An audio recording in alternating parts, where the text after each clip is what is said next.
In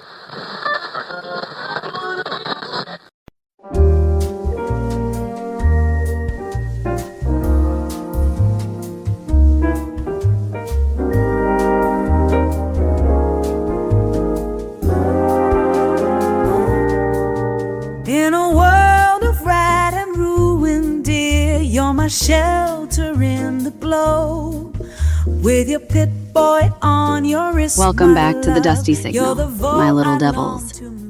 Grab yourself a comfy seat and pour yourself some of the good stuff. Because tonight's tape, well, sugar, it'll want something from you. But before the tape asks, I'm gonna. And I want you to actually think about it before you answer, all right? Has life ever thrown something at you that was so unexpected and so cruel that you just shut down? Something that gut punched you into submission? Mine has. I've seen enough of the cruel side of life to last a few lifetimes. But what I want to know from you is, what did you do about it? Because even when life kicks your teeth out, you just gotta keep going. You just have to be more stubborn than life is cruel. Wipe the blood from your lips, smile a wicked smile, and keep moving. Now, I've been sitting with this tape for a few days, thinking on what to say about it. Nate Campbell went into Park Street Station today looking for one thing. The wasteland had other plans. Sometimes, life sets a trap so cruel, the only thing left to do is tip your hat to it and smile a bloody, wicked smile. Tape 12 is now live. Log 012, November 3rd, 2287. It's day 12 since I was thawed out. I don't know where to start tonight. That's not something I say. I always know where to start. Start at the beginning, talk through the mission, what worked, what didn't, inventory, ammo used, what to improve on for next time. That's how an AAR works. That's how I've always done this. Tonight I genuinely don't know where to start. No, maybe I'm not sure how to start. I'll start with Swan Pond. On the route to Park Street Station, you pass through what used to be the public garden. There's a pond there. It's called Swan Pond, and it was beautiful in the pre-war days. You could rent a swan boat and paddle around the pond, laughing and enjoying the day. Now, though, still water that's green and black and just wrong looking. I was moving through the perimeter of it, keeping distance, staying low, when I heard someone else moving through the park. I took cover behind an old armored personnel carrier and drew my laser musket. Through the scope, I saw him. A man, alone. He didn't move like someone who knew what he was doing out there. Too loud, too open. He was just walking, like he was on a casual stroll through the park. I stayed hidden and observed. This could have been a trap. I mean, nobody that lives in this world could be that naive. Could they? Through the scope, I could see he was holding something. A letter. He looked at it often as he walked. He walked right next to the water's edge and paused, reading his letter. It was over quickly. I don't know exactly what came out of that pond. Not really. I've seen a deathclaw now. Fought one.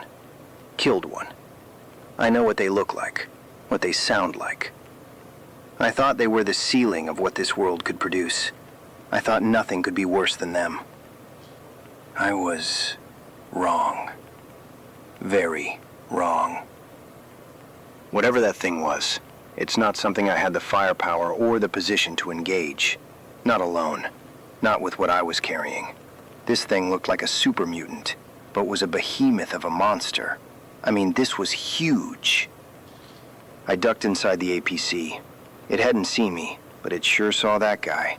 He was too far away for me to do anything. I hoped he would run, but he just stood there, in shock maybe. I don't know.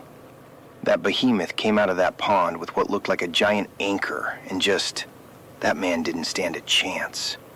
I just watched. I didn't do anything. What could I have done to that thing? Maybe if I had something with stopping power, a missile launcher, maybe then. But what could I have done? I decided to stay hidden. I made that assessment in about 2 seconds. I stood by it then, and I am going to keep standing by it, because if I let myself question it, I will never stop questioning it. That man should have paid attention to his surroundings. He should have ran. I can still hear him screaming. I don't know if he knew anyone was close enough to hear him. I don't know if it mattered. He was screaming, and I was 50 meters away, and I did not come out. I've made hard calls before. I've chosen mission over instinct more times than I can count. This wasn't that. This was something else entirely. This felt like the wasteland was showing me exactly what it is and exactly what it requires of me to survive in it. I don't know how I feel about that yet. I'm going to have to figure it out another time. Swan. That's what that thing is called. I found hand-painted signs warning travelers. Swan went back in the water. I waited. Then I moved. I stopped at the body on my way past. Swan had thrown him about 15 meters away from the water. Half the letter was still in his hand. He was trying to get to someone. That's all I could make out.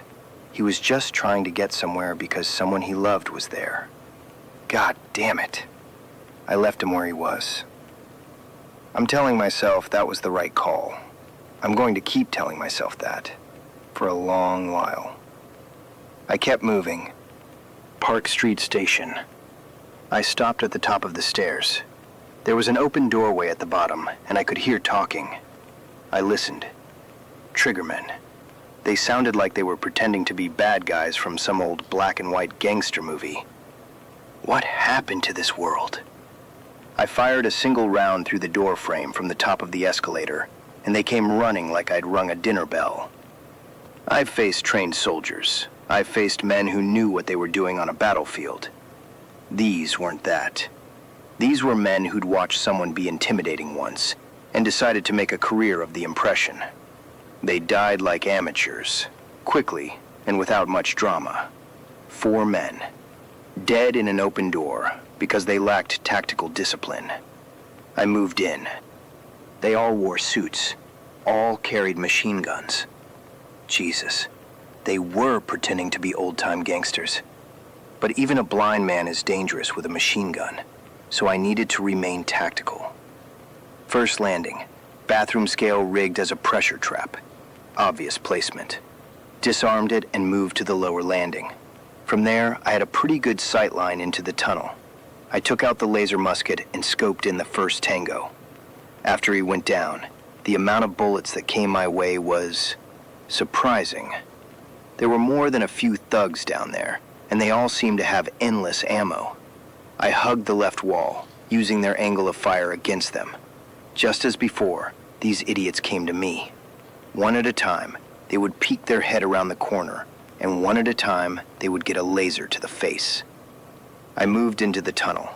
I needed to move deeper, to Vault 114. As I made my way into the second half of the tunnel, I started taking fire. I dove behind some barrels for cover. These idiots were using a spray and pray tactic. They would just empty their machine guns in my general direction and hope that they hit me. True amateurs. I wasn't in immediate danger as I waited for an opening in the rate of fire. A professional team would stagger their fire.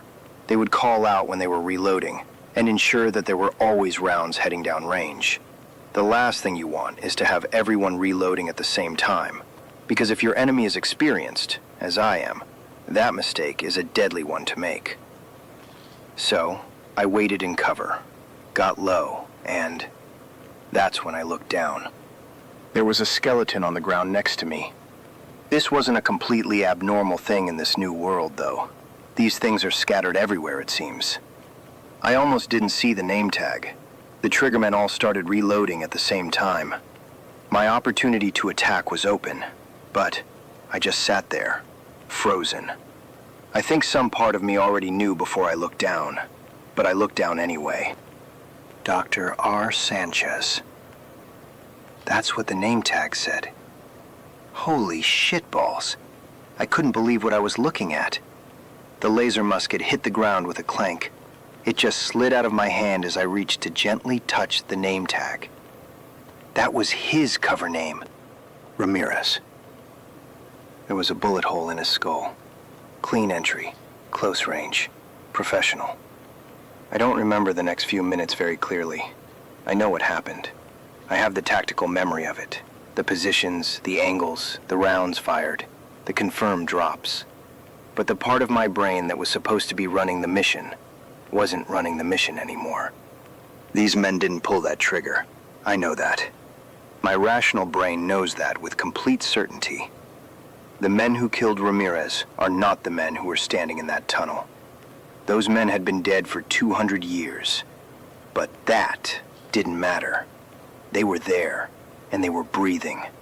And the bones of my friend, Ramirez, were on the ground next to me with a bullet hole in his skull. And something in me just... I cleared the rest of the vault. I won't dress up what that looked like. It wasn't pretty. It wasn't professional. And it wasn't the kind of work I'm proud of. I stopped treating them as combatants, and I started blaming them for the death of my friend. I took his name tag. It's in my chest pocket now, taped to the rings. I'm the one that assigned him to that location. He was undercover as a construction manager, because of me. We knew Vault-Tec was up to something with these vaults. We knew they were not just for safety and comfort after a nuclear event. So, I sent him in to uncover evidence, to discover the truth behind this vault, to uncover Vault-Tec's true intentions. I knew a construction manager would have had access to the kinds of records that could provide those answers. I knew Ramirez would find those answers.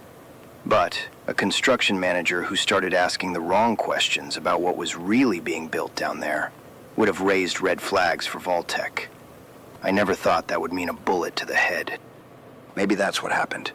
Maybe that's why he's on the floor of the tunnel with a bullet in his head, instead of wherever he was supposed to end up. Maybe he was on his way to see me. Maybe. I don't know. I'll never know. But I do know Ramirez. I knew Ramirez. And if he found something down there that someone wanted to stay buried, he would have pulled that thread every single time. That was just who he was. That was just who he was. I don't remember picking up my laser musket. I don't remember firing it. Well, that's not entirely true. I don't want to remember. I found Nick Valentine in the lower levels. He was alive, I suppose. I need to clarify something for the record. Nick is a synth. Early model. Says he was a prototype of the Institute, maybe between the second and third generation models. He started to explain more, but I told him, quite blatantly, I didn't give a shit. He had answers that I needed, and that was all I cared about. He was cautious about me, and for good reason, until I told him Ellie sent me.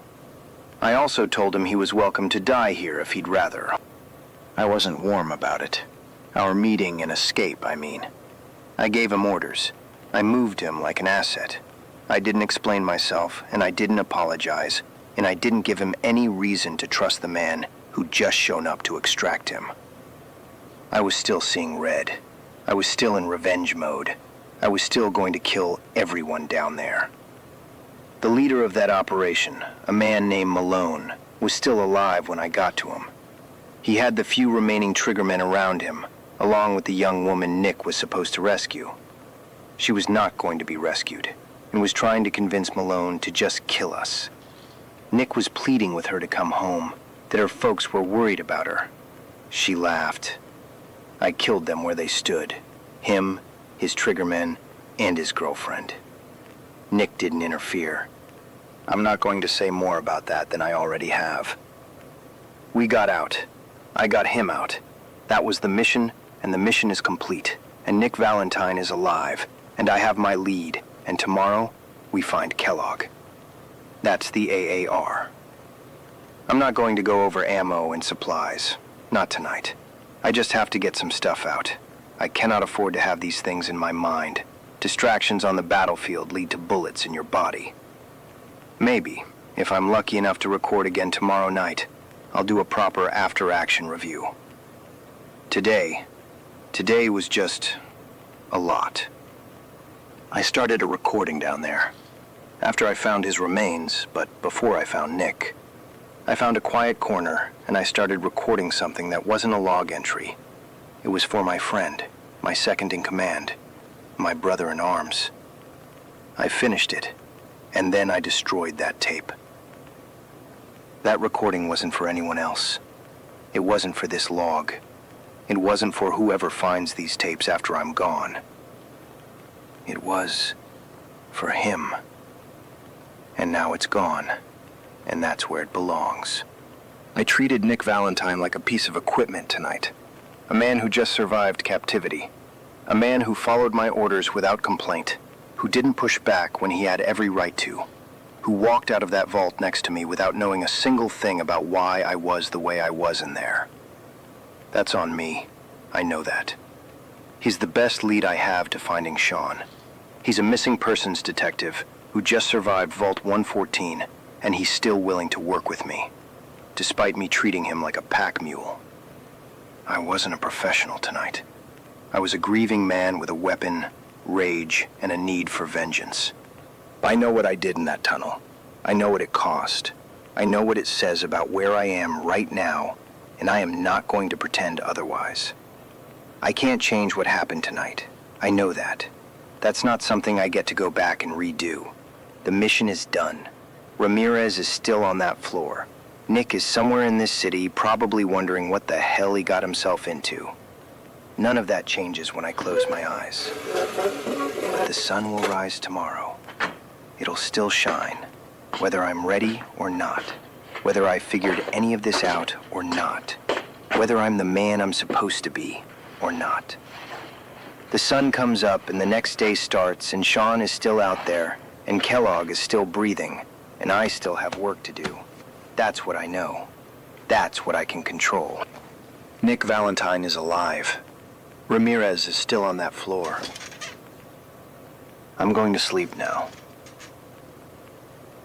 This is Staff Sergeant Nathaniel Campbell. Out. Yeah. All right. Let's talk about what just happened. Firstly, I'd like to start with the man in the park. Not the vault, not what happened in the tunnel, the man in the park first. He had a letter in his hand. A letter from someone he loved. He was trying to get somewhere because someone he loved was there. That's all Nate could make out. That's all there was to know. He was traveling in a world he wasn't prepared for, and it cost him his life. Nate watched him die from 50 meters away and did not come out. Didn't help him. Now, I want to be very clear about something before I say anything else. That was the right call. I know what was in that pond. I've seen Swan from a distance, and that was more than enough for me. There is nothing Nate was carrying that day, nothing short of a mini nuke launcher and a death wish that would have changed that outcome. Nothing. The right call and the easy call are not the same thing, though. And that particular right call is one of the hardest kinds there is to make. I know that weight, the specific weight of watching something happen that you cannot stop, of making the assessment, fast, clean, correct, and then having to live in the silence that comes after it. You tell yourself it was the right call. It was. And you keep telling yourself that. And somewhere around the 100th time you tell yourself, you almost believe it. Almost. He kept moving. That's what you do. You keep moving. He stopped at the body on his way past. Of course he did. That's who Nate Campbell is. He stopped. He looked. He acknowledged that a man died there who was just trying to get somewhere because someone he loved was somewhere else. He didn't loot the body. He looked for a reason for that man to be there, to make it make any kind of sense. Then, he kept moving. Now, I want to talk about something that you may have missed. His weapon hitting the ground in that tunnel. I want you to understand what that means. This is a man who has extensive military experience, a dangerous man, a man who cleans his weapons before he sleeps, regardless of how broken he is. A man for whom a weapon is not equipment, it's an extension of himself. A professional's most basic covenant with his own survival, and, under fire, in the middle of an active engagement, his weapon hit the ground. It just slid out of his hand. I've known warriors my whole life, Sugar. True warriors in every sense of the word. And I want you to understand something about what it takes to reach through all of that training, all of that discipline, and make a warrior's hand open like that. Nate saw a name tag on a corpse and immediately knew that name. He immediately knew that corpse. He immediately felt the guilt over what it meant. He sent Ramirez there. He made that call. A leader's call. Not because Ramirez was expendable, not because Nate was unwilling to go himself, but because Ramirez was the right person for that specific job. Nate assigned Ramirez to that vault to go undercover during construction because he knew Ramirez would pull the threads and get answers. I'll be honest with you. There's a part of me that bristles at the idea of sending someone else into harm's way. I've known people who did it for the wrong reasons, who stayed safe while others paid the price. Nate Campbell is not that person. He sent Ramirez because he was the best choice for a construction manager, because the mission required the best, because that's what good leaders do. They put the right people in the right places, and then they carry the weight of that decision, regardless of the outcome. Regardless of the outcome. For Nate, it had only been months since he gave that order. Not 200 years. Months. He gave that order, and a few weeks later, the world ended, and his wife was murdered, and his son was taken. And he's been running on grief and adrenaline for 12 days. And then he crouched behind some barrels in a tunnel under Boston and looked down. I know something about carrying the weight of decisions that cost people their lives. I was young, very young, and the world I grew up in didn't give me the luxury of choices that felt clean. You did what you had to do to survive, or you didn't survive. It was as simple and as terrible as that. I did what I had to do. I survived. They didn't. And I've carried every single moment of it in my heart. Every single day since. Every face. Every decision. Every desperate cry of pain and confusion. Everything I wish I could undo. I carry all of it. Still.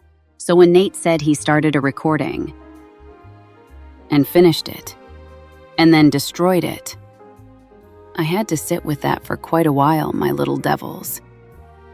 He put it into words. He gave it a container. He said goodbye to his friend in the only way left available to him. And then he let it go. He destroyed it. Then he continued his mission. I've never done that. Not once. Not for a single thing. I wonder what that would feel like. To put something terrible into words. To give it a place to live outside of your chest. To say the thing and then watch it burn. Maybe someday. Not yet. But maybe someday. Now, Nick Valentine. I'm going to say two things about how Nate treated Nick tonight, and I want you to hear both of them equally. First, it was wrong. A man who just survived captivity deserved better than orders barked at him by someone who wouldn't explain themselves. Nick Valentine did nothing wrong. He followed every instruction without complaint and walked out of that vault next to a man who was treating him like a tool. That's on Nate. And Nate knows it. Second, I understand it. Completely. Not excuse it. Understand it. There's a difference. The man who treated Nick like a pack mule is the same man who recorded a private goodbye to his dead friend and destroyed the tape so he could let it go. That's not a cold man. That's a man who was temporarily somewhere else, somewhere dark and private and not available for basic human decency. We've all been there. Some of us live in that space more than others do. What matters is that Nick stayed. Nick Valentine, who had every reason to walk away, stayed. I suspect Nate knows exactly what that did to Nick. And I would suspect Nate knows that's going to matter later. Before I let you go tonight, that hot mail girl came in earlier this week with a dispatch tucked under her arm. She was on and on about how Gmail's always trying to get in her drawers. I doubt it, though. Unless she has a jug of moonshine down there. He's probably not interested. This one came from a fella named Dave, Eastern Commonwealth. He wrote, "Dear Dusty, I wanted to write in and tell you that I too had a rough childhood. I was sent to many different families growing up and had to move often. I was always the new kid and found it hard to make friends. I got into trouble and was even shot at once. But I kept trying to do better, to be better. Now, as an adult, I have a loving wife, a good job, and 2 kids. I want people to know that your past doesn't define your future. I stumbled across your show a few weeks back and have been tuning in every week since. Keep the signal strong. We're listening out here." Dave, thank you for that. Your past doesn't define your future. You and Nora have that in common. The world would be a better place with more of us taking that kind of thinking on. Keep the letters coming in, my little devils. I read every one of them. Nick Valentine is alive. Ramirez is still on that floor. And tomorrow, the sun comes up anyway. Stay close to the signal, sugar. Stay live. Stay strange. Dusty, out. Stay close, my vault dweller. Don't roam too far from me.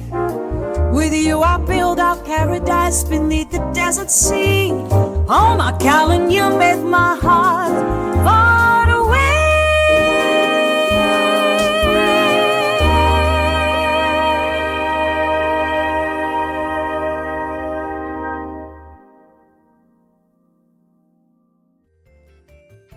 This is Garrett Klein, the one-man creative force behind the Dusty Signal podcast and the solo creator for Classic Me Studio. The Dusty Signal is a fan fiction audio drama that's set in the Fallout 4 universe. Fallout and all related properties are owned by Bethesda Game Studios and no copyright infringement is intended. This is and always will be a free non-commercial production. Created, written, and produced by Garrett Klein for Classic Me Studio. Voices were created using 11 Labs AI voice technology.